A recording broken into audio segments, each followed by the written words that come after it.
Former President Trump's private jet took off from Newark, New Jersey about 40 minutes ago. He's now on his way to Atlanta to surrender at the Fulton County Jail tonight.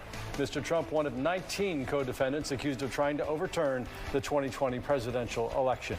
As we all wait for the former president's arrival, his supporters and his critics gathered outside the Fulton County Jail. Good evening. Thanks for joining us at 6 o'clock. I'm Alex Whitler. And I'm Russ Spencer. All eyes are on the Fulton County Jail for Mr. Trump, but more than half of the other 18 co-defendants have already turned themselves in. 11 of them have surrendered to authorities ahead of the noon deadline tomorrow, including 2 more today. Former Chief of Staff Mark Meadows and Harrison Floyd, processed with mugshots and released on bond. Tonight we have team coverage outside the jail and at the airport. We begin with Fox 5's Randy Travis at the jail. Randy, what's the latest there? Hi, Alex. We're expecting Donald Trump now to arrive probably around 8 o'clock or so. It all depends on how much residual rush hour traffic there is between Hartsfield and here. But we have seen all day a heightened sense of security here at the Fulton County Jail. They have a lot of reporters, a lot of Trump supporters, and some Trump critics all squeezed into about a 1-block area across the street from the jail.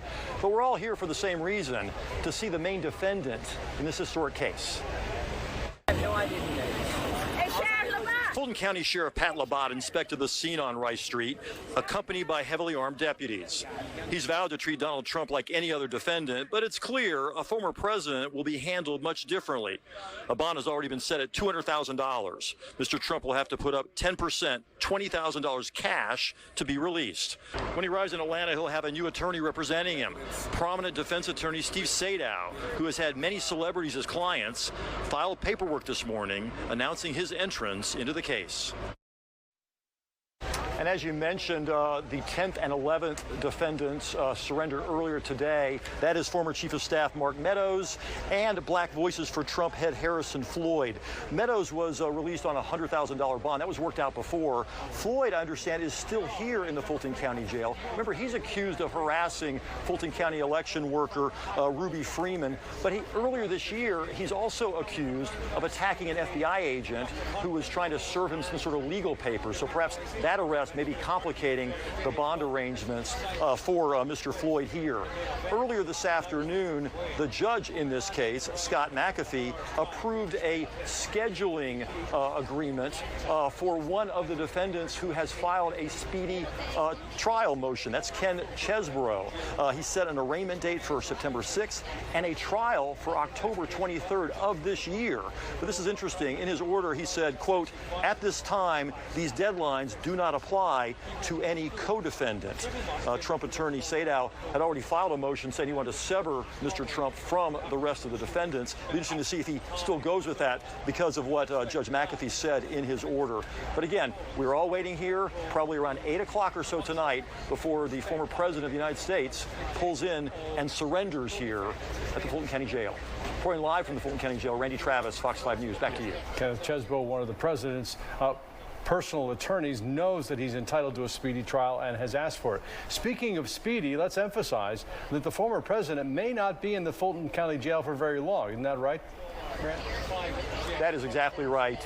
Yeah, he has worked out an arrangement. Of course, it's a $200,000 bond. He has the highest bond of any of the 19 defendants. He has to post 10% of that, so $20,000 before he can walk out. But I understand he'll only be in there for about 20 minutes.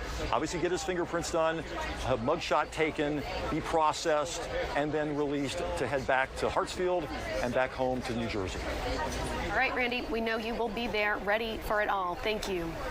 Well, a federal judge has set a September 18th hearing date for former DOJ official Jeffrey Clark's motion to move his Fulton County case to federal court. Clark says his actions cited in the Fulton County indictment were part of his duties as a DOJ official. He argues that that protects him from state charges.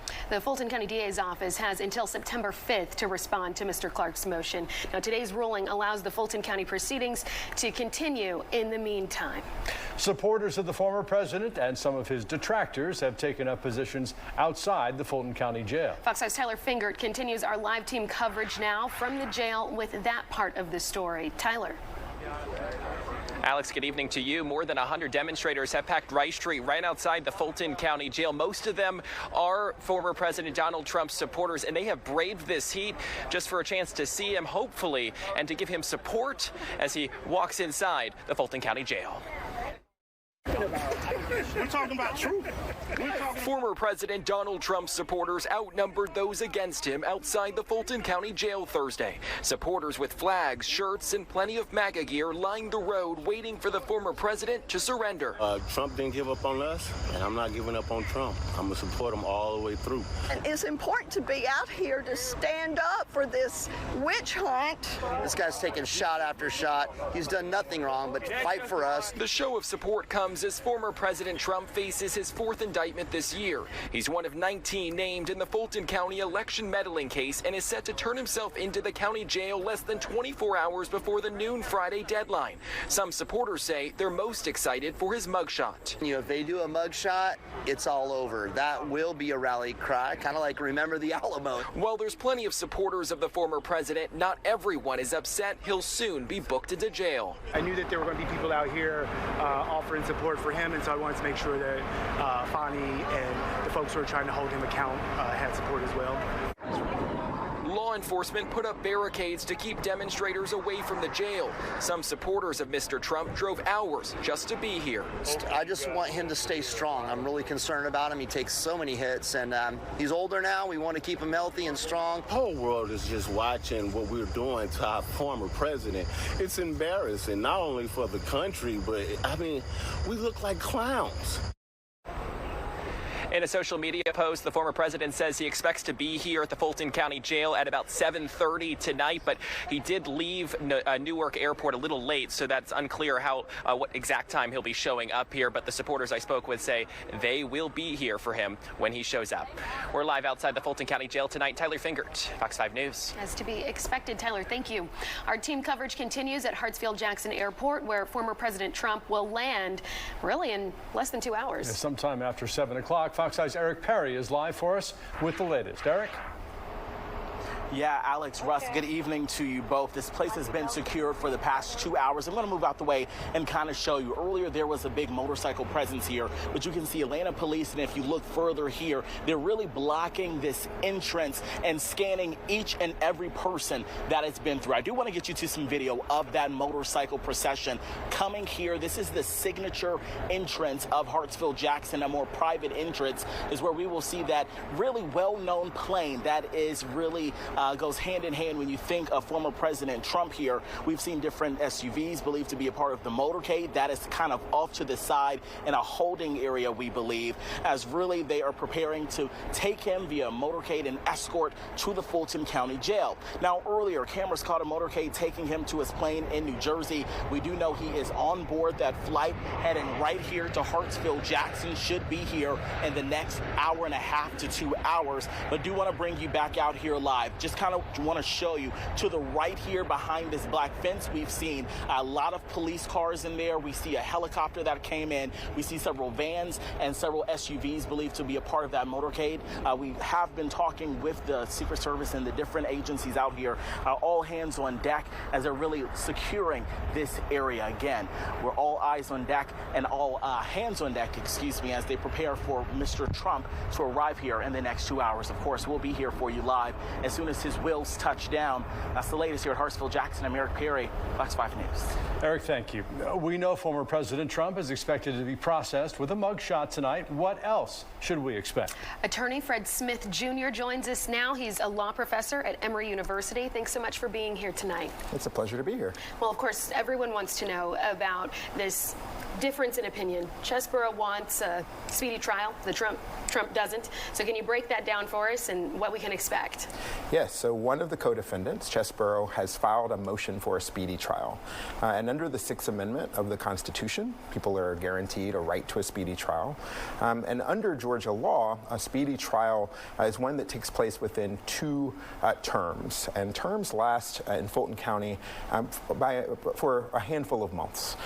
So the current term ends on October 31st. It appears that this trial is going to be held at the end of the next term in late October. A judge has signed off on that today, but of course, as you note, that sets up a really kind of remarkable set of circumstances where other defendants are seeking delay rather than a speedy trial. And they have a Sixth Amendment right to have adequate counsel, and they could argue that 2 months isn't enough to prepare, right? They could argue that. They could also argue that it's prejudicial for them to be on trial together. And right. I think we'll probably see a lot of motions of that sort going forward. But what about the timing as it relates to his other indictments? Yeah, so on that, although you might not see formal coordination between the various courts, what you are likely to see is judges paying close attention to the various dockets, right? So you have the docket in the Southern District of Florida, one federal case, you have a New York case, you have a DC case, now you have an Atlanta case. So the judges are going to have to pay close attention to the scheduling on those various dockets. Last question. The former president, as we understand, is going to have a mugshot tonight. The purpose of a mugshot is to identify the person. Who's more photographed in the world than Donald Trump? Are Trump supporters, do they have a point when they say perhaps there's some aspect of trying to humiliate him by subjecting him to that? Well, I think what we're seeing is a district attorney who is intent on ensuring that everyone is treated the same to the extent possible. And that's what we're seeing here, right? There's other individuals who might be highly recognizable, right, who also get mugshots, and that's what's happening with the former president. Okay, thank you so much for breaking that down in layman's terms. We My appreciate pleasure. your time. We appreciate it. Thank you very much. Well, be sure to stay with Fox 5 as we continue to bring you the developments in this story. Download the Fox 5 Atlanta app for all the latest breaking news alerts and updates.